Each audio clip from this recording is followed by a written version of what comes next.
Pemirsa, sejak Minggu pagi, Direktorat Lalu Lintas Polda Jawa Barat dan juga Satlantas dari Jawa Barat Satlantas Polres Subang mulai melakukan olah tempat kejadian perkara kecelakaan bus rombongan SMK Depok di Jalan Raya Ciater Subang, Jawa Barat.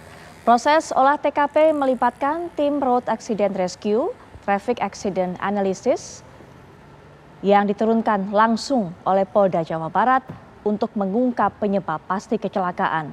Olah TKP dimulai dari titik bus menabrak minibus hingga bus akhirnya terguling. Tim melakukan sejumlah metode mulai dari pengukuran, pemeriksaan hingga pengambilan gambar 3 dimensi.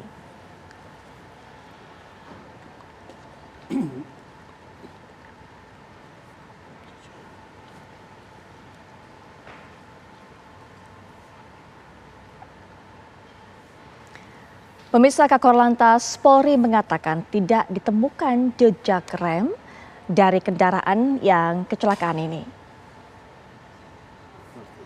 Di TKP yang ada, ini tidak ada jejak rem dari bis tersebut. Ya. Yang ada itu bekas ban, ya, ban satu bagian. Diduga itu ban kanan, keadaan miring. Itu ada beberapa meter di situ, kemudian sampai titik terakhir di depan sana menabrak tiang listrik. Ini tidak ada jejak rem sama sekali. Artinya ini perlu kita selidiki, ya, kenapa tidak ada jejak rem, apakah remnya tidak berfungsi atau pengemudi panik dan sebagainya. Ini perlu kita selidiki. Maka kita olah TKP di sini nanti sampai tuntas, ya.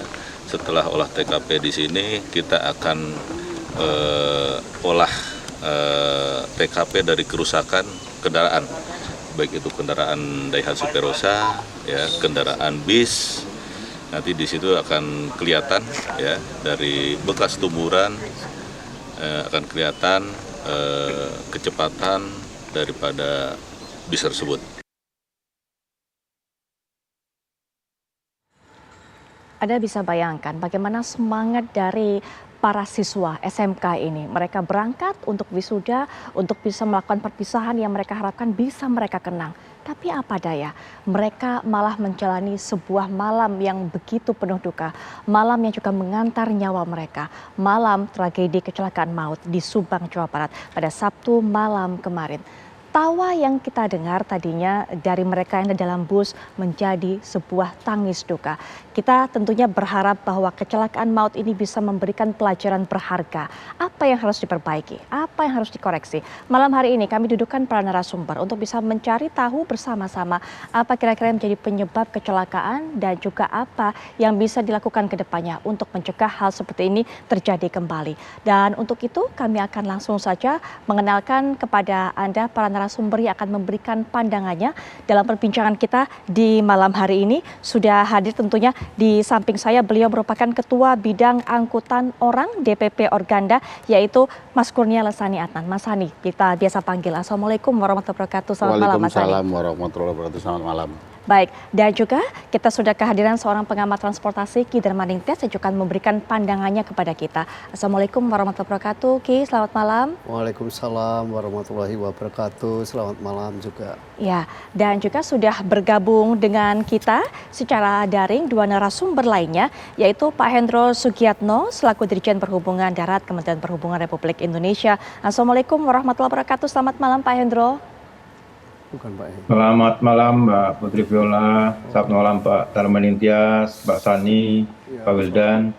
Ya, dan juga sudah bergabung dengan kita, beliau merupakan investigator senior Komite Nasional Keselamatan Transportasi atau KNKT, Bapak Ahmad Wildan. Assalamualaikum warahmatullahi wabarakatuh. Selamat malam Pak Wildan.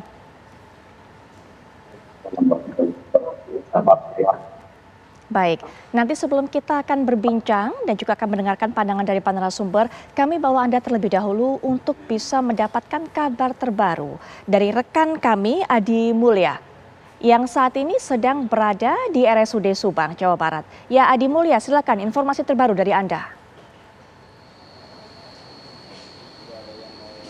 Ya baik, selamat malam Putri Viola dan juga pemirsa. Memang berbeda dengan kemarin, tadi malam maksud kami, di mana keadaan di RSUD Subang maksud kami ini terjadi keramaian yang sangat ramai, dampak dari tragedi naas kecelakaan yang terjadi di Ciater kemarin. Perbedaannya di malam ini memang sehubungan dengan jasad-jasad atau para korban ini telah dipulangkan ke kediamannya masing-masing. Terdapat 11 korban jiwa yang kemudian telah dipulangkan dari RSUD Subang, dan untuk saat ini memang yang tersisa di RSUD Subang ini hanyalah sang sopir, di mana sopir ini masih dilakukan isolasi di ruang isolasi oleh pihak kepolisian. Untuk bertujuan isolasi ini bertujuan untuk mencari tahu dan mencari data-data yang valid tentang apa yang sebetulnya terjadi. Namun sebelum investigasi dilakukan lebih lanjut oleh pihak kepolisian, di mana si sopir ini ditaruh terlebih dahulu di ruang isolasi di Rumah Sakit Umum Daerah Subang, dan perlu dilakukan pemulihan hingga beberapa hari. Karena memang terkait dengan kecelakaan ini sebelumnya polisi juga mengatakan jika tidak ada jejak rem, namun ini perlu investigasi lebih lanjut, di mana investigasi ini memang dilakukan dari pihak kepolisian, kemudian melibatkan juga Kementerian Perhubungan. Dan sebelum investigasi tersebut berlanjut, dari pihak kepolisian ini menunggu kondisi pulih terlebih dahulu si sopir untuk selanjutnya diadakan penyelidikan lebih lanjut. Jadi untuk saat ini info yang bisa kami kabarkan kepada Anda pemirsa, di Rumah Sakit Umum Daerah Subang ini sudah tidak ada korban. Jadi korban ini sudah dipulangkan ke kediamannya masing-masing yang rata-rata di Depok, karena memang korban ini merupakan siswa-siswi dari SMK Lingga Kencana yang terletak di Depok, yang kemarin pulang dari merayakan acara perpisahan di sebuah tempat hingga setelahnya kemudian terjadi tragedi naas di Ciater hingga menimbulkan 11 korban jiwa, dan lain-lain ada luka ringan dan juga luka berat. Untuk sementara demikian, kami kembalikan kepada Anda di studio. Ya, Adi Mulya, apakah Anda mendapatkan informasi, ada keterangan baru mungkin yang disampaikan oleh pengemudi ini kepada pihak kepolisian sejauh ini?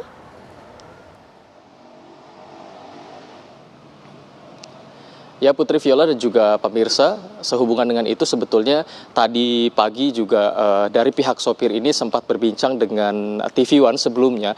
Namun untuk saat ini sebelumnya berbincang jika ia merasakan memang remnya ini bermasalah hingga terjadilah kecelakaan dan juga penabrakan kepada tiang. Namun untuk saat ini dari pihak sopir ini belum bisa dimintai keterangan lebih lanjut, karena yang tadi saya katakan kepada Anda, jika posisinya si sopir ini masih berada di ruang isolasi yang dijaga ketat oleh pihak kepolisian. Ruang isolasi di Rumah Sakit Umum Daerah Subang ini bertujuan untuk memberikan pemulihan lebih lanjut. Pemulihan ini dikatakan bisa memakan waktu berhari-hari sebelum nantinya dari pihak sopir ini akan dibawa ke Polres Subang yang nantinya akan dilaksanakan penyelidikan lebih lanjut. Karena memang kita ketahui bersama Putri Viola, dalam hukum mengenal asas presumption of innocence, di mana praduga tak bersalah.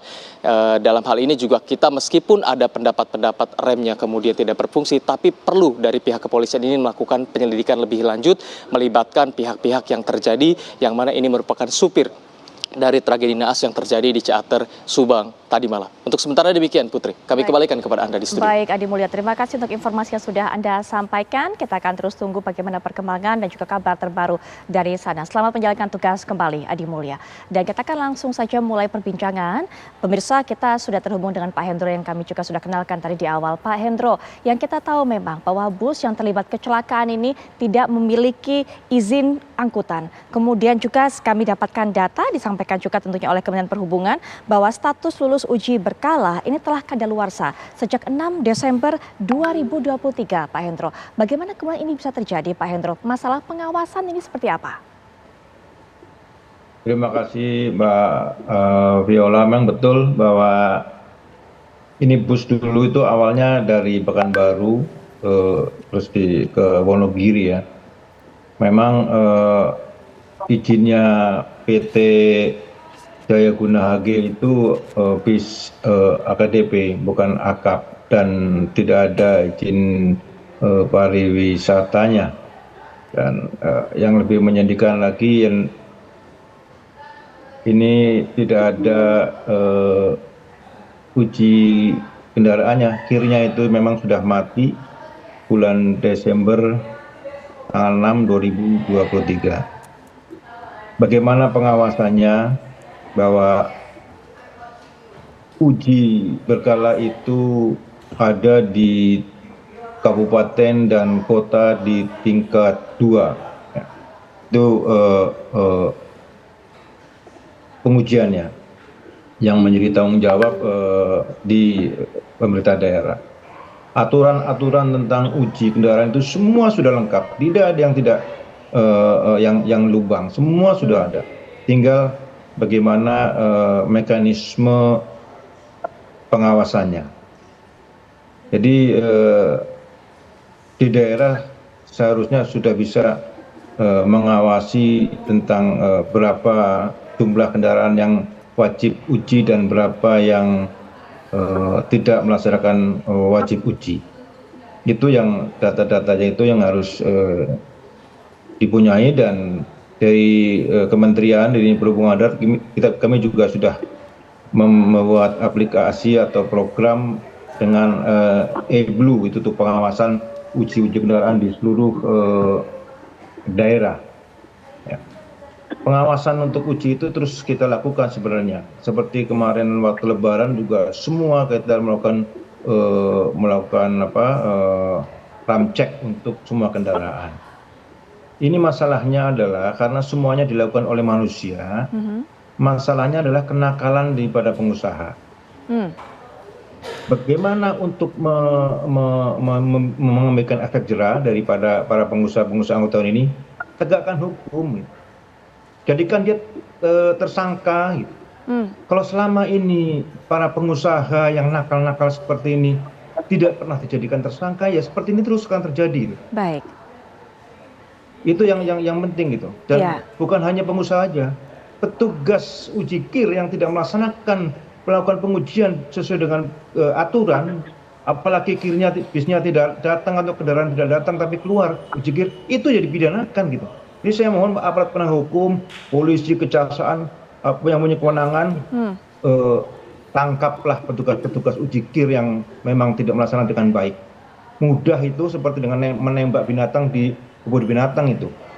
Kalau itu semuanya dikerjakan dengan penegakan hukum yang keras, itu saya yakin aturan-aturan yang sudah kami keluarkan itu akan dijalankan dengan baik gitu. Iya. Saya kira itu. Artinya Pak Hendro, selama ini tidak ada penegakan hukum yang cukup kuat kepada dua pihak, para pengusaha angkutan yang nakal dan juga para petugas kir yang nakal, begitu Pak Hendro. Sejauh ini sebenarnya seperti apa di lapangan? Kok begitu leluasa para pihak ini Pak Hendro? Ya begini, untuk petugas kir kami melakukan penegakan secara internal, yaitu kami kan petugas kir itu sertifikasinya saya yang mengeluarkan. Ketika dia tidak menjalankan sertifikasi dengan baik, saya cabut, saya sidang kode etik, dia tidak boleh menduduki jabatan atau tugas di uji kir. Itu secara administratif sudah kami kerjakan. Bagaimana untuk pengawasan terhadap pengusaha-pengusaha itu?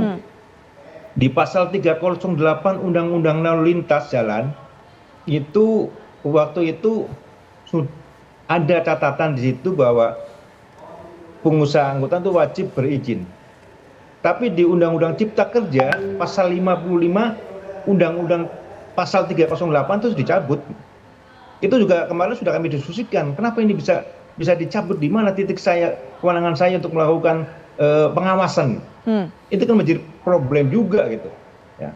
Itu sudah kami mengambil langkah-langkah untuk bagaimana kok 308 dicabut sebagai alat kontrol kami kepada para pengusaha yang tidak memperpanjang izin atau KPS itu. Ada banyak yang data-data yang kami punya berkaitan dengan masalah tidak patuh terhadap KPS itu sangat memprihatinkan gitu. Hampir 47% itu sudah tidak mengurus KPS lagi. Nah, itu kan kami juga tapi tetap kami melakukan pengecekan rutin, kami lakukan pengecekan, tapi perusahaan-perusahaan yang nakal seperti ini kan izin nggak ada, izin trayeknya nggak ada, kirnya nggak menjalankan tuh, tapi posisinya bisa sampai ke Jakarta gitu. Ini kan bis ini kan lagi parkir di Jakarta ini kejadiannya. Betul. Jadi ada 3 bis yang disewa itu, yang salah satunya ini yang bandel, yang brengsek ini, ya ini yang di Jakarta ini gitu. Saya sudah kalau sekolah tegakkan aturan, pengusahanya jangan tersangka gitu. Nah itu dia. Pak Hendro, Itu kita clear itu. ya, kita tahan dulu sampai di sini Pak Hendro. Nanti kita akan berbincang lebih lanjut lagi untuk bisa menganalisa siapa yang harus bertanggung jawab mengenai hal ini. Tapi tadi Mas Hani, aplikasi pengawasan sudah ada. Tapi kemudian ada hal-hal mungkin yang mempersulit ini bisa tegak. Selain adalah pihak pengawasnya sendiri di daerah, tapi juga ada masalah undang-undang peraturan dan sebagainya. Nanti Mas Hani berikan catatan mengenai hal ini, tapi setelah jeda kami segera kembali.